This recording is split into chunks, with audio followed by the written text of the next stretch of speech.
मैंने हाल ही में अपने भीतर बहुत आत्ममंथन किया है और मुझे एहसास हुआ है कि पिछले कई साल, और मुझे लगता है कि बहुत से लोग इससे जुड़ पाएँगे, पिछले लगभग 5 साल या उससे भी ज़्यादा समय सभी के लिए वाक़ई बहुत मुश्किल रहे हैं। बहुत से लोगों को शायद कुछ व्यक्तिगत चुनौतियों का सामना करना पड़ा, परिवार के सदस्यों को खोया, या ऐसी कई बातें हुई जिनसे कोई व्यक्ति अपने भीतर सिमट सकता है और शायद अपने आसपास की चीजों के प्रति उतना सजग न रह पाए। आप जानते हैं, इसका एक अच्छा उदाहरण हो सकता है बगीचे, घर की सफाई, ऐसी चीजें। तो इसने मुझे यह सोचने पर मजबूर किया कि आप जानते हैं, यहाँ तक कि कंपनी में भी आप जानते हैं, हम हमेशा मीटिंग्स में रहते हैं, हमेशा कोई ना कोई मीटिंग होती ही रहती है। आप समझ रहे हैं ना मेरी बात? तो हमारे निजी जीवन में चीज़ों की अनदेखी करना आसान हो जाता है, क्योंकि हमेशा कुछ न कुछ ऐसा होता है जो सफाई या रखरखाव जैसी चीज़ों का ध्यान रखने से बेहतर लगता है। तो मैं इसके बारे में सोच रहा था और मैंने सोचा, देखो, हम इस ठहराव में हैं और यह हमारे लिए व्यस्त रहने और अपने जीवन के चारों ओर देखने का कितना अच्छा समय है कि देखें कि क्या मैंने अपने जीवन में कहीं कुछ अनदेखा किया है, और कहाँ कैसे मैं उसे साफ कर सकता हूँ या उसे हटा सकता हूँ ताकि आने वाली नई चीज़ों के लिए जगह बना सकूँ। अब मेरे घर में कुछ मरम्मत का काम चल रहा है, तो पिछले कुछ दिनों से मैं बहुत सारे पेड़ों की शाखाएँ काट रहा हूँ, सफाई कर रहा हूँ, जैसे कि ज़हरीली बेलों को हटा रहा हूँ, क्योंकि हमारे यहाँ कुछ मज़दूर आने वाले हैं जो पोर्च के आस-पास काम करेंगे, तो मुझे वह सब साफ करना है ताकि वे वहाँ आसानी से आ सकें। तो बस यही सब मेरे दिमाग में चल रहा है और मैं सोच रहा हूँ, वाह! मैंने ये सब कैसे अनदेखा कर दिया? आप समझ रहे हैं ना मैं क्या कहना चाहता हूँ? और जब मैं पिछले कुछ सालों को देखता हूँ तो लगता है कि मेरा ध्यान कहीं और था। और इसलिए ये हमारे लिए एक बिल्कुल सही समय है जो हमें मिला है, जब हम इस अगले चरण का इंतज़ार कर रहे हैं। एक ऐसा समय जब हम अपनी ज़िंदगी के चारों ओर देख सकते हैं और खुद से पूछ सकते हैं, मैं क्या कर सकता हूँ ताकि चीज़ों को साफ कर सकूँ, जगह बना सकूँ, या बस आप जानते हैं, अव्यवस्था को दूर कर सकूँ।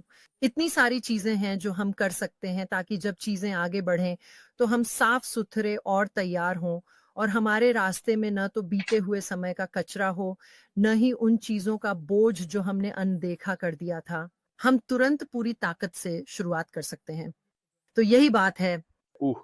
मेरे विचार हैं, मुझे लगता है कि ये समझना बहुत ज़रूरी है कि हम यहाँ क्या कहने की कोशिश कर रहे हैं और वह ये है कि मेरे लिए ये सब साफ-सफाई, सफाई और तैयारी के बारे में है। मुझे लगता है कि या अगर आपके पास वही सोच है जो आपको बताई गई है और जो हमने सबको बताई है और हमारे सीईओ ने हमें बताई है, तो हम जिस ओर जा रहे हैं, वह पूरी तरह नया है, ठीक है? और ये वाक़ई में बिल्कुल नया होने वाला है, समझ रहे हैं? मैं एक बार फिर दोहराता हूं, अगले चरण में केवल एक ही चीज जा रही है और वह है ऐश मुफारेह और उनका नाम। बाकी सब कुछ एकदम नया है और मुझे लगता है कि इस अगले चरण में सफल होने के लिए, जैसा कि जीन कह रही थी, हमें उस बेकार चीजों को हटाना होगा, हमें सफाई करनी होगी। हमें यह सुनिश्चित करना होगा कि अगले चरण के लिए हमारी मानसिक तैयारी पूरी तरह साफ हो और हम जो होने वाला है उसके लिए खुले रहें। मेरा मतलब ये है कि देखिए, हम ये नहीं कह रहे कि जो हुआ उसे भूल जाओ। हम यह नहीं कह रहे कि जो कुछ हुआ वह समय की बर्बादी थी या ऐसा कुछ भी। हम जो यहाँ कह रहे हैं वह ये है कि ऐश ने जो कहा, उसका एक हिस्सा ये है कि हमें मानसिक रूप से ऑन पैसिव को छोड़ना होगा और जो हमने किया है उससे आगे बढ़ने के लिए खुद को तैयार करना होगा। ये केवल हमारे आसपास की सफाई या उसे व्यवस्थित करने की बात नहीं है, बल्कि यह आपके दिमाग के आसपास उस मानसिक हिस्से की सफाई भी है। तो वास्तव में यह बहुत ज़रूरी है कि हम मानसिक रूप से जो हो रहा है, उसके लिए खुद को तैयार करें। क्या हमें यह जानने की ज़रूरत है कि क्या हो रहा है? नहीं, हमें इसकी ज़रूरत नहीं है। ये अभी जो हम कह रहे हैं, उसके लिए अप्रासंगिक है। हम जो यहाँ कह रहे हैं, वह यह है कि पुरानी बातों को दोहराना, कही गई बातों को फिर से उठाना या यह कहना कि क्या यह होगा, क्या वह होगा, यह अतीत को छोड़ना नहीं है। असल में यह सब कुछ फिर से सामने लाना है और उस मानसिकता में रहना है जो पहले थी, न कि जो आने वाला है। आने हमें जो करना है वह यह है कि खुद को मानसिक रूप से नए के लिए तैयार करें। और इसका मतलब है कि जो हम देख रहे हैं, जो हमें बताया जा रहा है और चीजें जैसी होने वाली हैं, उनके लिए खुले रहें। उन्हें नकारात्मक दृष्टिकोण से देखने के बजाय बहुत सकारात्मक दृष्टिकोण से देखें कि यह पहले से बेहतर होने वाला है। परिवर्तन हमेशा सभी के लिए असहज होता है ना? आइए इस बात को ना टालें कि लोगों को बदलाव पसंद नहीं है। उन्हें अपनी आरामदायक स्थिति पसंद है। उन्हें ऐसे माहौल में रहना पसंद है जिसे वे जानते हैं, जिसमें वे खुश हैं, जिसे वे समझते हैं, है ना? यही किसी व्यक्ति की आरामदायक स्थिति होती है। लेकिन बदलाव कई कारणों से ज़रूरी है। मैंने अपनी लाइफ में कई कारणों पर चर्चा की है कि बदलाव क्यों ज़रूरी है और हमें ये क्यों करना चाहिए, और इस बदलाव के साथ आगे बढ़ने के लिए हमें सफाई करनी होगी। और ये केवल मानसिक रूप से खुद को तैयार करना ही नहीं है, बल्कि आने वाले समय के लिए भी तैयारी करनी है। क्या हमें यह जानने की ज़रूरत है कि तकनीकी रूप से क्या हो रहा है? नहीं, हमें इसकी ज़रूरत नहीं है। हमें जो करना है वह यह है कि हमें तैयार रहना चाहिए कि कुछ नया आने वाला है, कुछ ऐसा जो हमें समझना होगा, जो अलग होगा। और यही वह तैयारी है जिसके बारे में हम यहाँ बात कर रहे हैं। खुद को मानसिक रूप से तैयार करना, आत्मविश्वास के साथ अतीत को छोड़ना, यह जानते हुए कि हमारे सीईओ अपनी पूरी ताकत से कोई भी गलती, बकाया पैसे या अतीत से जुड़ी कोई भी चीज सुधारने के लिए हर संभव प्रयास करेंगे, जैसे ही वे कर सकते हैं और सक्षम होंगे। लेकिन हमारे लिए एक समूह के रूप में और व्यक्तिगत रूप से सफल होने के लिए हमें आगे बढ़ना होगा। सीधी और सरल बात है। हम सिर्फ अतीत का इंतजार करते नहीं रह सकते। हमें भविष्य की ओर बढ़ना होगा ताकि हम सभी सफल हो सकें। और यहीं पर हम इसमें आते हैं। मैं उस मानसिक सफाई की बात कर रहा हूं, जैसे घर की सफाई करना और खुद से कहना, ठीक है, जो हुआ, जो है, जो था, मैं उसे बदल नहीं सकता। कोई भी जो हुआ उसे बदल नहीं सकता। वह हमारे नियंत्रण से बाहर था। उसने अपनी पूरी कोशिश की थी कि जो हो रहा था उसे रोक सके। हमने सब कुछ नहीं खोया है। अभी भी प्रक्रिया जारी है, अभी भी कानूनी प्रक्रिया में है। वह प्रक्रिया अभी भी चल रही है, लेकिन हमें अब एक अलग दिशा में आगे बढ़ना होगा। और उस सफलता को पाने के लिए हमें कुछ चीजें लागू करनी होंगी। अब मैं इन्हें अपनी लाइफ में बार-बार दोहरा रहा हूं। आज मैं मार्केटिंग के बारे में बात कर रहा था और ये जानने या शुरू करने के बारे में कि ये सब आपकी बिजनेस में कैसे फिट होगा। मैंने ये भी बताया है कि कॉर्पोरेट को अपनी कंपनी को सफल बनाने के लिए क्या करना चाहिए। मैंने हर तरह की चीजों के बारे में बात की है, जिनसे मुझे उम्मीद है कि जैसे-जैसे हम आगे बढ़ेंगे, वे आपके नए बिज़नेस में आपकी मदद करेंगी। मैं यह इसलिए करता हूँ क्योंकि मैं चाहता हूँ कि हर कोई सफल हो। मैं यह इसलिए करता हूँ ताकि आप उसमें से कुछ बातें अपनाएँ, फिर शायद उस पर रिसर्च करें और फिर सोचें, मैं इन्हें कहाँ लागू कर सकता हूँ ताकि मैं जितना संभव हो सके उतना सफल बन सकूँ। लेकिन इसका एक हिस्सा यह भी है कि हमें अपने अतीत को छोड़ना होगा, अपने मन को साफ करना होगा और फिर 2024 में आगे बढ़ना होगा। क्या आप कोई और टिप्पणी जोड़ना चाहेंगे? हम आज इसे जल्दी खत्म करेंगे, तो आप बेझिझक बोलिए डार्लिंग। मैं वास्तव में ऐसा करता हूँ। जब रेड बोल रहे थे, तो मुझे फिर से अपने सुंदर से बगीचे की प्यारी उपमा की याद एक बार फिर ताज़ा हो गई। कल्पना कीजिए कि यह नया विचार जिसे ऐश ने ज़मीन में बोया है, एक नया पौधा है, जिसे पहले कभी किसी ने नहीं देखा और यह अभी-अभी बगीचे में लगाया गया है।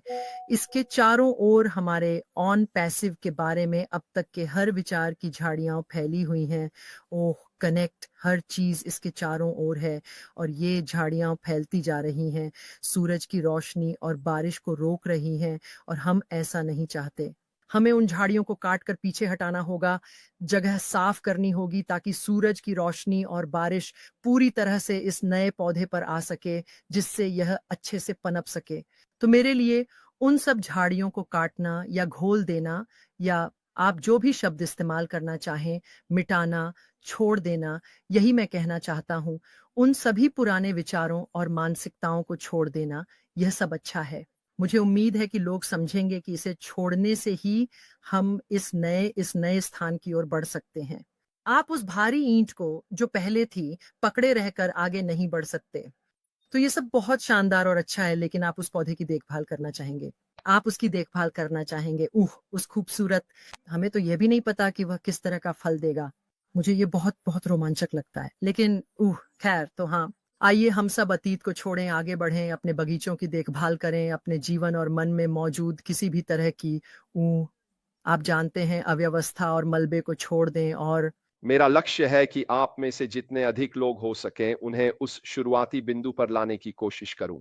यही मेरा अंतिम लक्ष्य है, यानी यह सुनिश्चित करना कि जितने अधिक लोग हो सकें वे हमारे साथ तैयार रहें। आप जानते हैं हम नहीं चाहते कि लोग रास्ते से भटक जाएं या कहीं और चले जाएं या फिर परेशान न हो। मुझे अब बहुत हो गया है, अब इसे थामे रहने का कोई फायदा नहीं है। इन सभी उपमाओं में से कोई भी मेरे लिए सही नहीं है, तो आपको इसके साथ क्यों बने रहना चाहिए?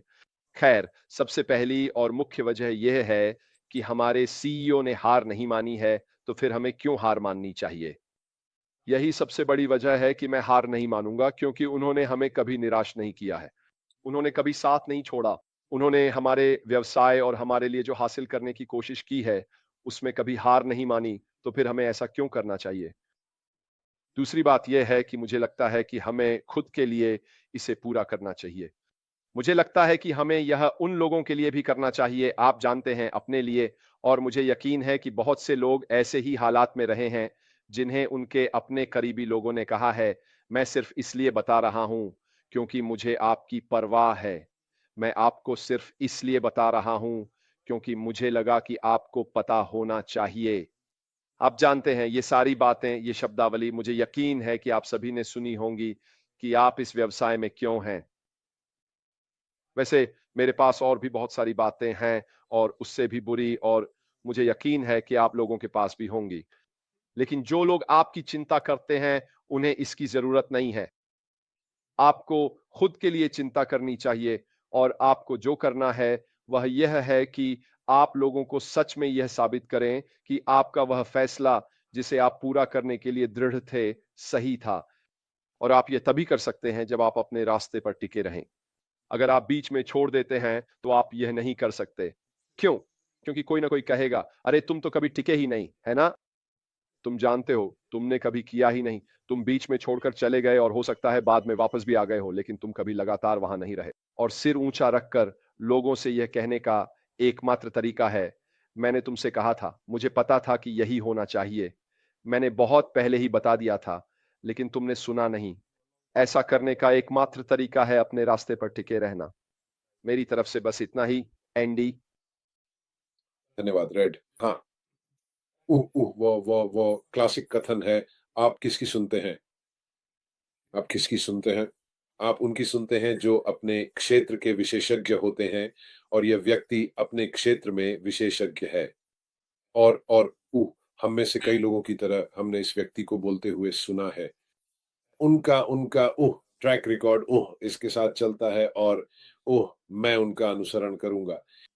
उन्हें पता है कि वे किस बारे में बात कर रहे हैं। वह हमें मार्गदर्शन देने वाले हैं। लेकिन फिर भी जो बात आपको ध्यान में रखनी चाहिए वह यह है कि 99.99% लोग अब तक हार मान चुके होते। हम जानते हैं या समझते हैं कि अतीत में क्या हुआ है और ये व्यक्ति किस तरह से इन सब से गुजरा है और आगे बढ़ता रहा है। ये मेरी समझ से बाहर है, और यही बात मेरे लिए बहुत बड़ा फर्क लाती है।